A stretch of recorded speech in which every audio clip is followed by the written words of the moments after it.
Hey there, welcome to the pan tutorial. My name is Playgue, and we are talking about every single effect on this device. It is available on everything, which is fantastic. We like that. And this episode will make more sense if you are wearing headphones. If you are not wearing headphones, that is okay. You can still watch this. Everything will still make sense. Just understand that you should have two speakers, at least two speakers on either side of your head that will allow you to really appreciate this effect and what is exactly going on. And I'll explain a little bit more on what this all will mean later. You will gain the most from this episode if you are wearing headphones. If you decide to wear headphones for this episode, I actually have a special treat. At the end, my last trick I will show you with this will be a reward for headphone users for doing a good job. It will blow your mind. Trust me, it's wild. Let's talk a little bit about mono versus stereo. Mono means there is one channel. Stereo means that there are two channels. Those two channels are the left channel and the right channel. If you struggle from your left and your right, our left side is our input effects and our right side is our track effects. Regardless if you're using the MK1 or MK2, you're going to do just fine, I promise. So why am I talking about audio channels? Well, because pan changes the volume and the presence of those two channels. From here on, I just realized in my script, I wrote the word from here on. I spelled it like you hear a word, H-E-A-R, instead of H-E-R-E. And I don't know if I did that on purpose. I don't think I did. That's hilarious. Anyways, from here on, I'll be referencing two channels as your ears, your left ear and your right ear. Let's talk about parameters. We have quite a few, and we even have a secret set of parameters. We have type, we have rate, we have depth, and we have step rate, and a secret parameter that we do not have access to right now, but we'll get to that in a second. First, let's talk about type. Just in case you are not watching this in headphones, that is okay. I also want you to be able to enjoy this video as well. So I'm going to be popping up some visual diagrams and some visual representations of what is going on. Let's talk about type. We have Auto 1, Auto 2, and Manual. To help you understand the pan and all of its inner workings, I have here recorded a granular delay note. The sound is ear piercing. It's like a sensor beep. So I'm not going to play this throughout the video. I'm literally just going to show you it.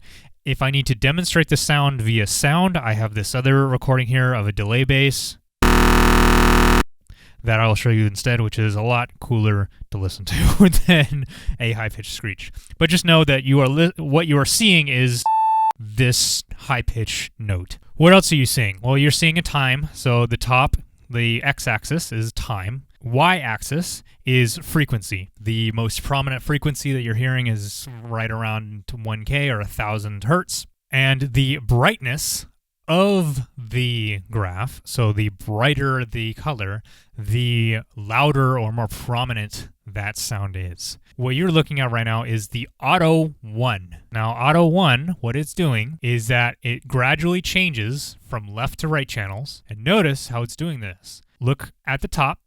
It fades one channel out, then all the way back in, before doing the same to the other channel. So now you should be able to understand this graph a little bit better. So it fades all the way in, and then all the way out, and then does the same thing with the other channel. Auditorily, it's going to sound like the sound is moving from one ear to the other ear gradually. So you notice that there's always something playing in both ears at any given time with Auto 1. Let's move on to Auto 2. Auto 2 changes quickly from left channel to right channel. Notice that there is some overlap, though, and it fades it out. It still fades out, but it's very fast. So we're going to go ahead and play our bass note again. The last type that we have is manual. This basically allows you to decide what pattern you want live in the moment. Rate is the rate at which it will change from ear to ear. The rate is set so that it will complete both ear cycles. Now, what's interesting is that it starts halfway through. So let's say that I have this at the rate at 1 measure. What you would expect it to do is for each beat, it would be 2 in the left, 2 in the right ear. But instead, it does 1 in the left ear, 2 in the right ear, 1 in the left ear, and then repeats that pattern. It's still 2 left, 2 right. But I want you to keep this desync in mind. I'll let you listen.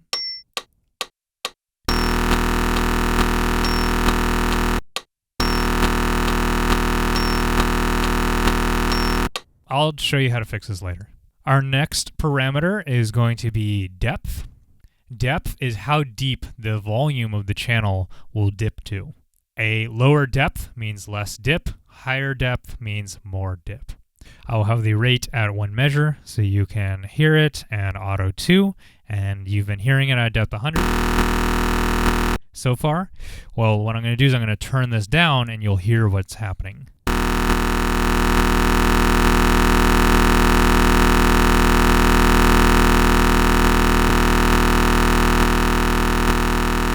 So it's not fully pushing it all the way to one side or pushing it to the other with lower depth. Next up, we have step rate. Step rate actually works differently here. Let's look at an example. We'll use auto 2 as the example. We'll have a depth of 100. We'll have our rate at 1 measure and our step rate at a half note. So it's a half a measure right there. And I'm going to have this played for 4 measures. So I have the screenshot here. The left side is without the step rate, so the step rate is off. Notice that shift that I mentioned. The right is with the step rate. It shifted the pan by a half note, which then puts it in line with what you would expect. Interesting. But this time, we're going to do just an 1/8 note. If you notice, the difference is that there's now overlap between it changing between the left ear and right ear. If we look at a 16th note of the step rate, there is another difference in overlap. To summarize step rate, if you don't want the loop to start off center, use a step rate that is half of your rate, and it'll start it at the time that you'd expect. Or if you want it to be in both ears at once for a given amount of time, adjust the step rate to be the time you want it to be in both ears. Again, it's going to depend on what your rate is and how that's interacting with the step rate. So you may have to do some simple math, but you're going to have to do some math regardless to figure out how you want your pan to be situated. And that is it. That is all the parameters, except I mentioned a secret parameter. Well, if we go over here to type, change it to manual, there's a new parameter. Look at that. We have position. Position changes depending on where we have the knob. We have it on L50 and R50, left and right. And we have everything in between. Now that you understand the parameters of how the pan works, let's go into talking about the nuances and tricks that we can do with the pan. The pan, it is the least heard effect on the entire device. Why? Well, not all signals are transmitted via 2 channels. So for example, this is outputting on 2 channels. That's why headphone users, you are able to hear me on the left ear and the right ear as I'm doing this. However, in some scenarios, even headphone users cannot hear both sides. An example, I was on a Skype call with my best friend, and I often show him the music that I'm working on and the music that I'm making. And one track that I was doing involved a pan, and I wanted to see if he could appreciate the panning that was going on. So we did a test using the pan, and I talk about this in my one trick video. You can use the pan to test your speakers. And I found out that he cannot hear in 2 channels in stereo. He hears me through mono. And the reason for that is not because of anything on his end. It's not because of anything on my end. Skype transmits audio signals in 1 channel in mono. So when it was on left channel, he could hear me just fine. But as I turned this down, he heard me less and less and less until I was completely muted on the right channel. So frustrating. That sucks. Unfortunately, there's not really a way to work around these kinds of things other than use a different service, I suppose. Discord might have a stereo output, but I don't know. I haven't used Discord for a loop station, so I haven't done any pan testing. Twitch, other streaming services, I don't know. You're going to have to check with the streaming service that you like to use or whatever calls that you like to use. If you're inputting it through a USB port and recording it into a computer like I'm doing right now so you can hear me, this is going to record in 2 channels, but you're going to want to make sure that you are recording in 2 channels. Otherwise, the person listening to whatever beautiful piece that you created are not going to be able to hear it. Listening on a phone is also going to change things. Phones typically only have one speaker in the bottom corner of the phone or out at the bottom. And even though it can do a stereo output, the speakers are this far apart in real life.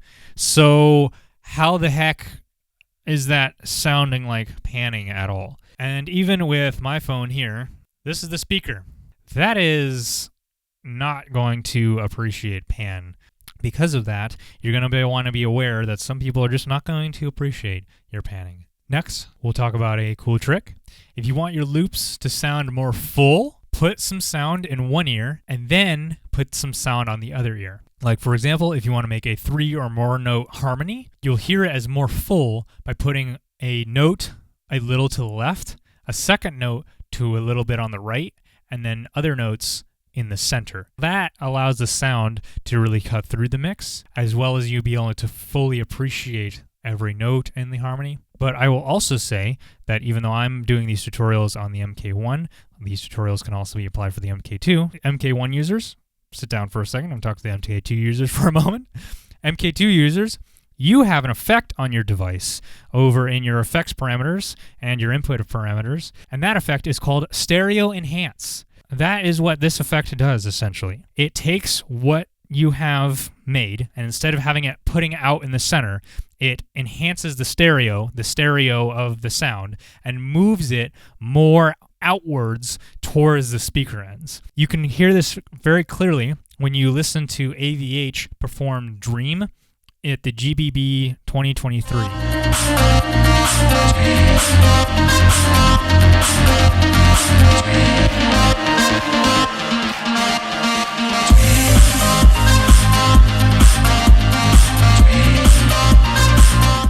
So what you heard there was the sound going from the center to the outsides to allow the new piece that he just put in to cut through the mix.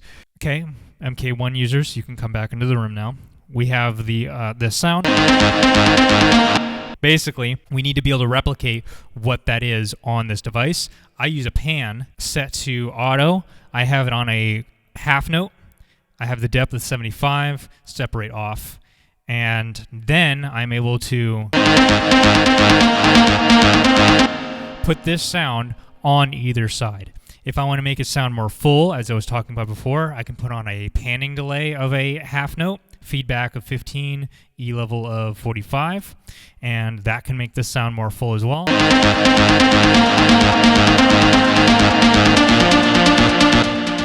And that will allow me to put in new elements over here and for it to all cut into the mix.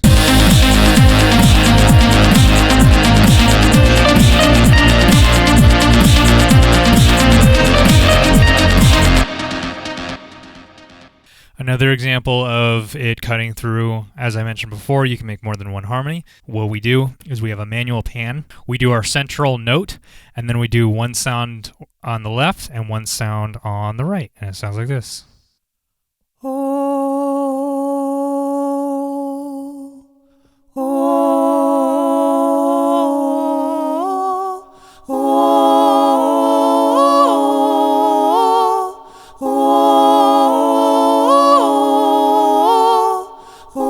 there's that note in the center, and then there's the note on the left, note on the right. You can fully appreciate and hear the entire spectrum of the harmony. Speaking of panning tracks and panning your voice, you can also pan individual tracks as well. This makes a song sound bigger. similar to a reverb makes a sound or a song sound bigger. And what I mean by that, if we go into edit the tracks and we scroll over, we can see a section called pan. We can pan tracks themselves. This works really, really well, even if you just pan it even just a little bit for 2 tracks. You have 3 and 4 left, 3 and right 3. Like, that's fine. But some tracks this works really well for, others not as much. Like, you don't want to pan your drums onto one side. This doesn't really make too much sense. Ones that you will be fading up and down or going back and forth, that would make it sound a lot more dynamic because it's going between the 2 ears, and that can be cool. If you have them together for the most of the song, anytime you play track 4, you're also playing track 5. That would be a good time to have one pan to the left and one pan to the right, because they're always going to be played together anyways. Another good track to use that on is if you want that track to be a little more peripheral. So another track cuts through the mix better. So you can use it like a stereo enhance on the MK1. When I was performing Mind Brain, for example, the pan on track 4 is left 25, and pan on track 5 is right 25. And then for 3, it's in the center. So that bass line really cuts through. So then when I go in and I have the track playing, it sounds really, really sweet.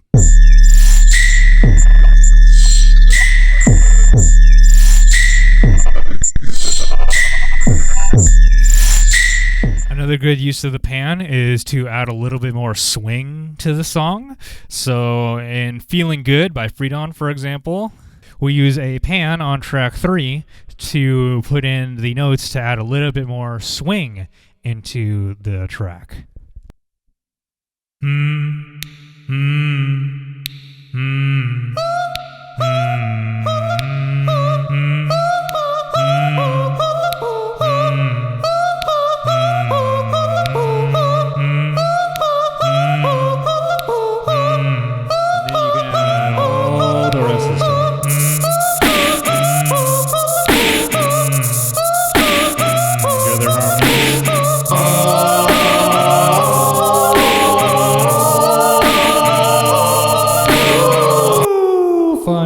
Fun.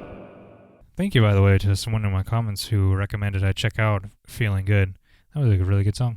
Anyways, so I learned the whole thing. Another use of a pan is to make a song sound more creepy. How do we do that? Well, a couple examples. Mind Brain, I already talked about how we have it panned on either side. We can also have Keep It Strange.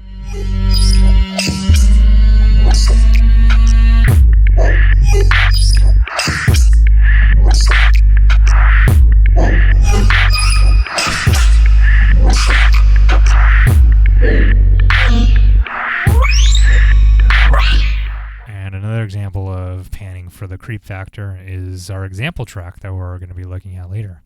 Another idea is to pair this up with other effects with a rate to allow the sound to be one thing in one ear and something else in another ear.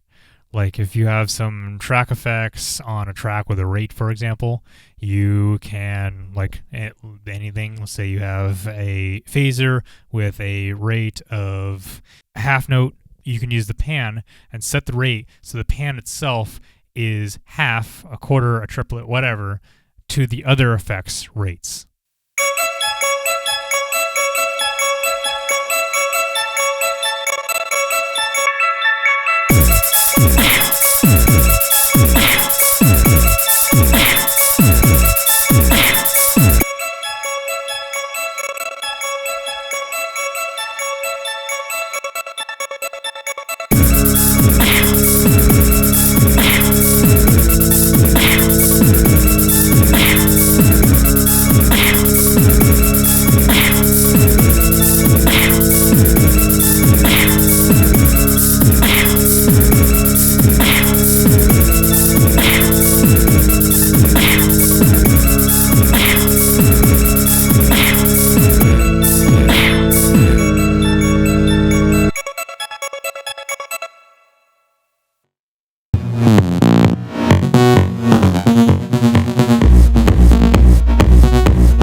So like here, the bass line is grounding the panning that's going on because this is center, or this is the thing that's actually panning.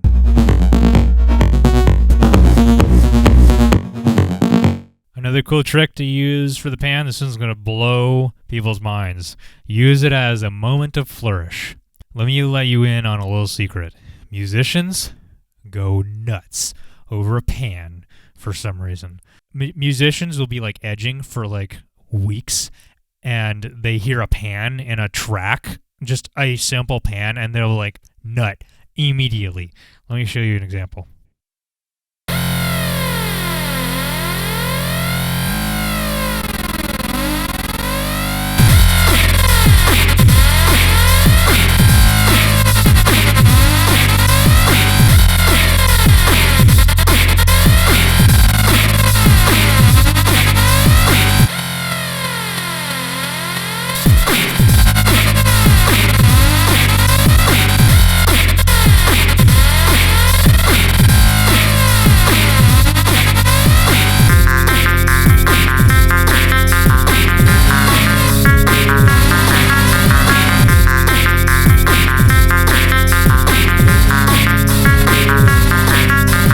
See, I told you, nuts. Anyways, I promised at the beginning that I had a treat for headphone users. However, I will tell you that only headphone users will be able to appreciate this auditory illusion that I am about to show you. May make you feel a little uneasy, but that's kind of the theme of this video. A little bit of uneasy feeling. So, if you are wearing headphones, you should have experienced something very, very strange just now. What you just heard is an idea called binaural beats. Binaural beats is just a fancy term for panning sound. That's all it is. We record a knocking on two microphones at the same time. That puts something feeling like it's coming from the left channel and the right channel, similar to how your ears hear, because the microphones are the same distance as a human head. With that said, please enjoy this presentation on the pan. Thank you for watching. I'll see you in the next effects video. The monster? The monster?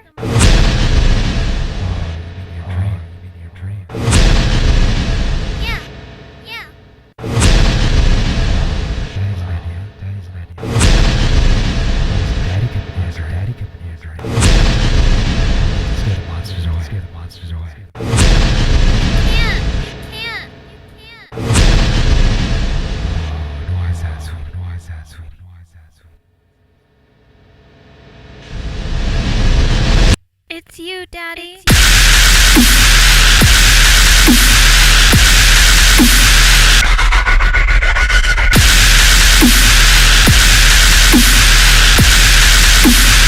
I don't want to be dead.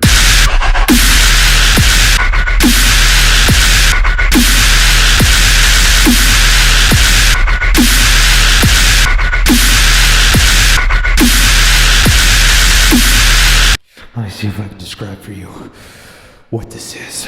This barrage, this cacophony of sound. It's like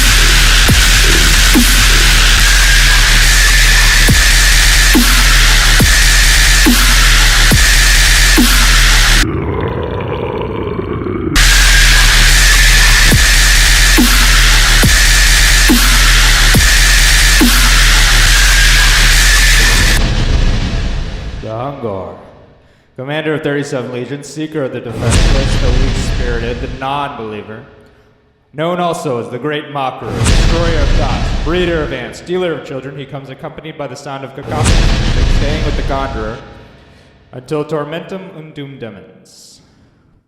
That's Latin for torture until madness.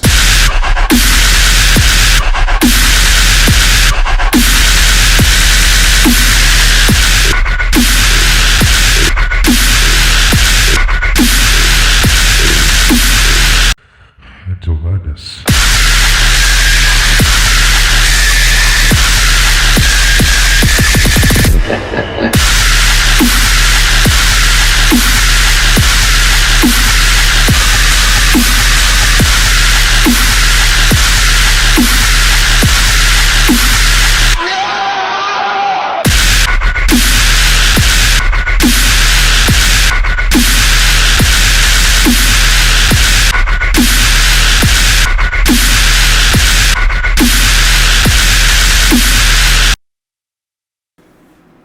Yo! Oh, that was sick. Oh man, nice.